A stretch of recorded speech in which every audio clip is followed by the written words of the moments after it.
भगवान शंकर उस बरगद के वृक्ष के नीचे आए, उसको देखें और उसको देखते हृदय में ऐसा भाव उमड़ा कि तुरंत गए अपने हाथ से अपना बागंबर उठाएं और लाकर निज कर डासे नागरी पुछाला।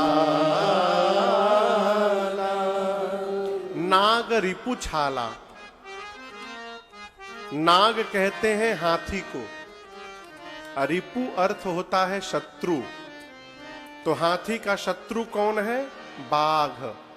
यानी भगवान शंकर बाघ के छाल को, बाघंबर को अपने हाथ से बिछाएं, अब बिछा करके बैठ गए। अब यहां पर एक सामान्य प्रश्न है, क्या शंकर जी के आसन को बिछाने के लिए कोई गण नहीं था वहां पर? कैलाश में कोई सेवक नहीं थे भगवान शिव के पास, कोई गण कि वो आसन बिछा देते थे?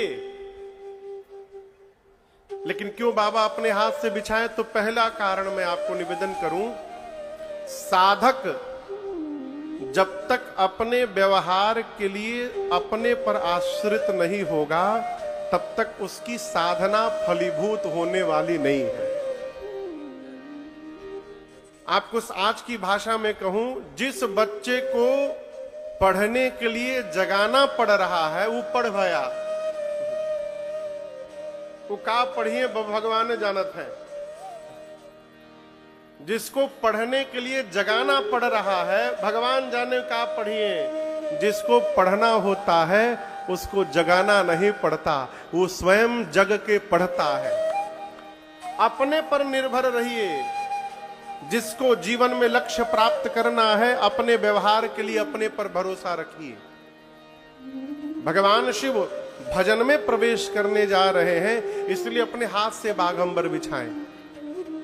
इसका एक दूसरा कारण मैं निवेदन करूं, ऐसा प्रतीत होता है कि बाबा ने आसन बिछाने के लिए ऐसे समय का चयन किया है जिस समय वहां कोई गण न हो।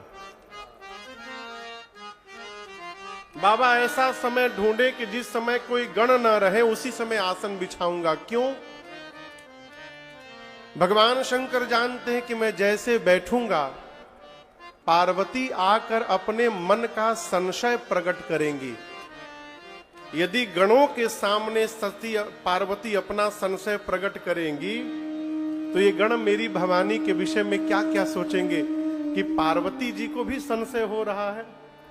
इसलिए भगवान शंकर ने ऐसे समय का चयन किया जिस समय वहां पर कोई था नहीं। अपने हाथ से बागंबर लाकर बिछाएं और बिछाकर बैठे सहज शंभु कृपाला। एकदम सहज होकर भगवान शंकर बैठ गए हैं। आप बाबा का स्वरूप दर्शन करिए।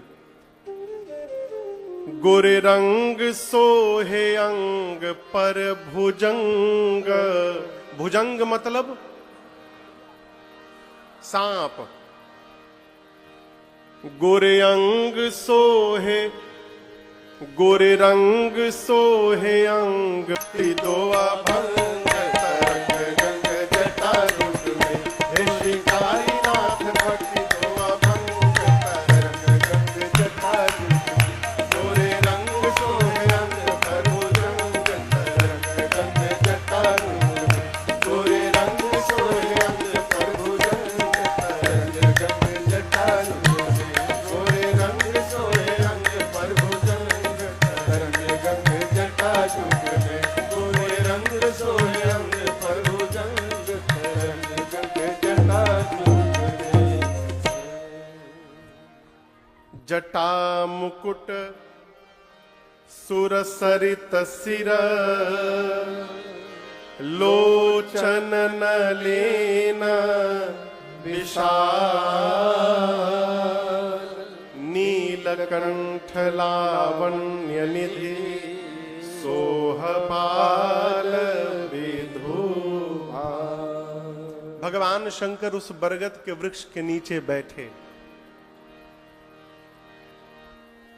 मां पार्वती ने जैसे भगवान शंकर को देखा, परम प्रसन्न की मुद्रा में मां दौड़कर बाबा के पास गई।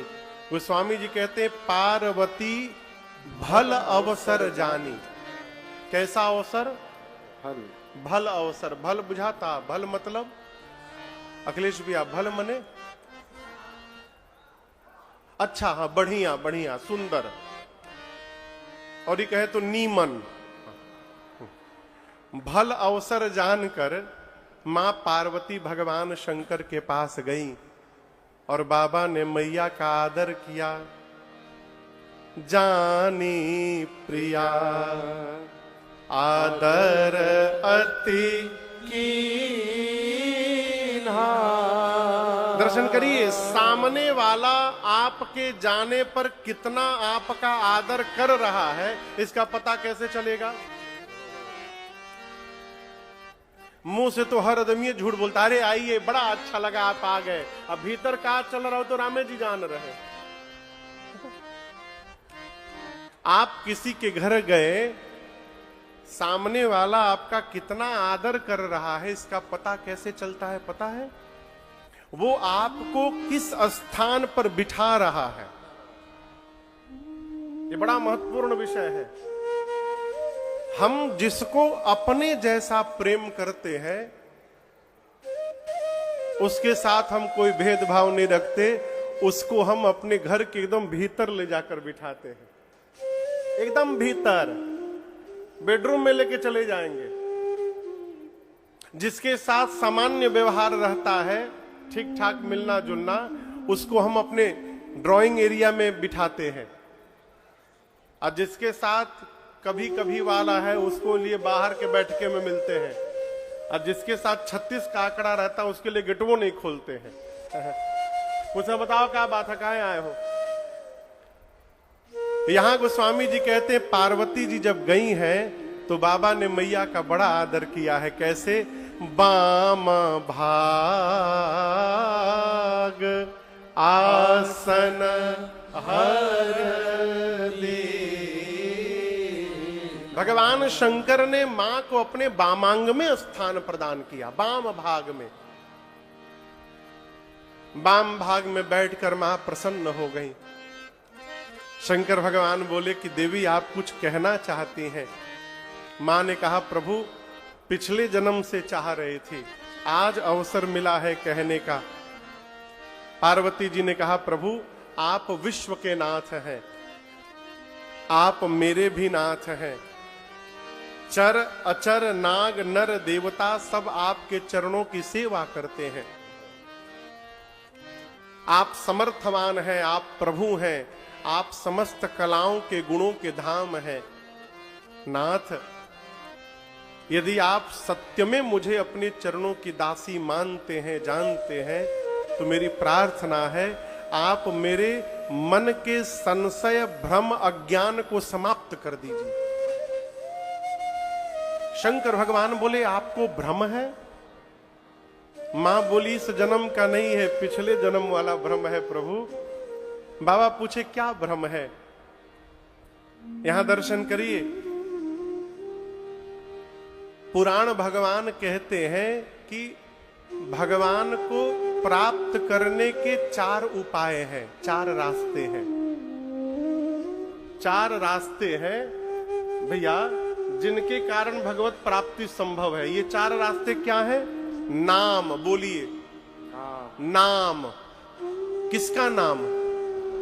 आपन नाम नहीं, भगवान के नाम। नाम। दूसरा रूप, बोलिए रूप। तीसरा लीला। और चौथा धाम। नाम, रूप, लीला, धाम। इन चारों में से किसी के भी आप यदि आश्रम में चले गए तो आपको इसी शरीर में भगवत प्राप्ति संभव है, कोई दूसरा जन्म नहीं लेना पड़ेगा। चारों में से कोई एक, या तो भगवान के नाम में लग जाइए, उठत बैठत सूतत गावत सित्तय राम सित्तय राम सित्तय राम सित्तय राम सित्तय राम। आप इसको हल्के में ना लीजिए। इस महाराष्ट्र में एक माई थी, महाराष्ट्र में एक माई थी, हमारे यहां बिहार में गोईठा कहते हैं, गोईठा गाय के गोबर से जो थापा जाता है गोल गोल कंडे कंडे, उसको क्या बोलते हैं यहां पर?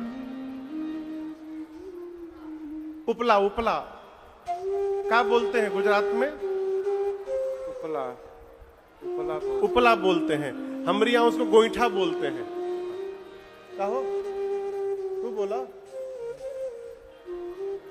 आपको एक मजे की बात बताऊं, छत्तीसगढ़ में कथा चल रही थी, नैला जांजगीर में, तो वहां उपला को छेना बोलते हैं।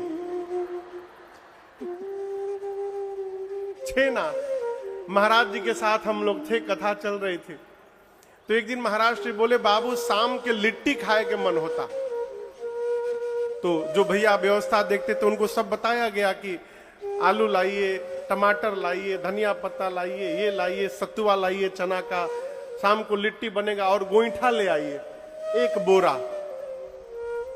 तो वो आदमी सब सामान लाया, और भाई जी जो महाराज श्री के यहाँ तबला बजाते, उनका नाम है भाई जी, नाम तो दूसरा कुछ है, सब लोग भाई जी कहते हैं। तो उनसे आकर बोला कि भाई जी सब सामान आ गया, छेना कहां रखे?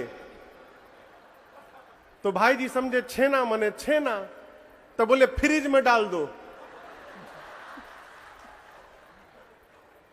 मैं आपको सत्य घटना सुना रहा हूं।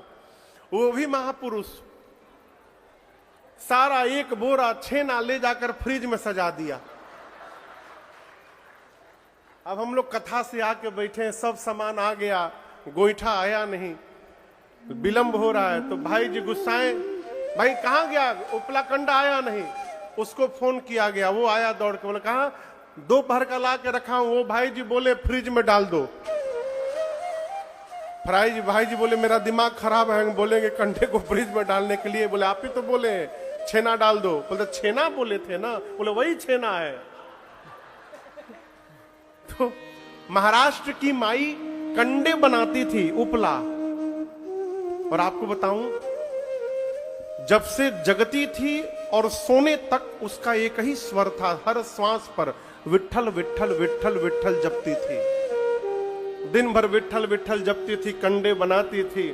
एक बार, ये सत्य घटना है, एक बार कुछ चोरों ने माई के कुछ उपलों को चुरा लिया और चुरा के लेके चले गए। माई उसी को बेचती थी तो घर में भोजन आता था।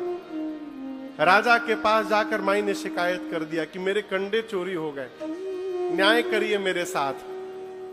राजा ने आदेश दिया, पूरे नगर में जितने कंडे थे सारे कंडों को लाकर ढेर खड़ा कर दिया गया। माई से राजा ने कहा कि अपने कंडे ले लो, इसमें से जितने तुम्हारे चोरी हुए हैं उतने लेके जाओ। माई बोली नहीं प्रभु, मैंने जिन कंडों को बनाया है मैं उन्हीं को लेकर के जाऊंगी। राजा बोले दिमाग खराब है, इसमें कैसे पता चलेगा तुम्हारा कंडा कौन है? बोली पता चलेगा, आप सेवकों से कहिए हर कंडों को उठा करके अपने कान में लगावें, और जिस कंडे से विठल विठल की ध्वनि निकले उस कंडे को मैंने बनाया है। आपको बताऊं, सेवकों ने जब सुनना प्रारंभ किया तो जिन कंडों को उस माई ने बनाया था उस कंडों से विठल की ध्वनि निकलती थी और उसके सारे कंडे अलग कर दिए गए। ये क्या है? ये सत्य घटना है कलयुग की। ये क्या है? जब हम भगवत नाम लेने के आदी हो जाएंगे तो हम मौन भी रहेंगे ना तो हमारे शरीर से भगवत नाम का उच्चारण निकलता रहेगा। इसको करके देखिए। भगवान के नाम अथवा भगवान के रूप में अथवा भगवान की कथा में अथवा भगवान के धाम में, चारों में से किसी एक का आश्रय यदि प्राप्त हो जाए तो जीव को भगवत प्राप्ति संभव है। पार्वती जी ने शंकर जी से प्रश्न किया, प्रभु मुझे चारों में संशय है। शंकर जी बोले वो कैसे? पार्वती जी ने कहा, प्रभु प्रभु जे मुनि परमारथ वादी, कहीं राम कहूं ब्रह्मा कहते प्रभु जो मुनि लोग परमार्थ पथ पे चलते हैं वो कहते हैं कि राम जी ब्रह्म हैं,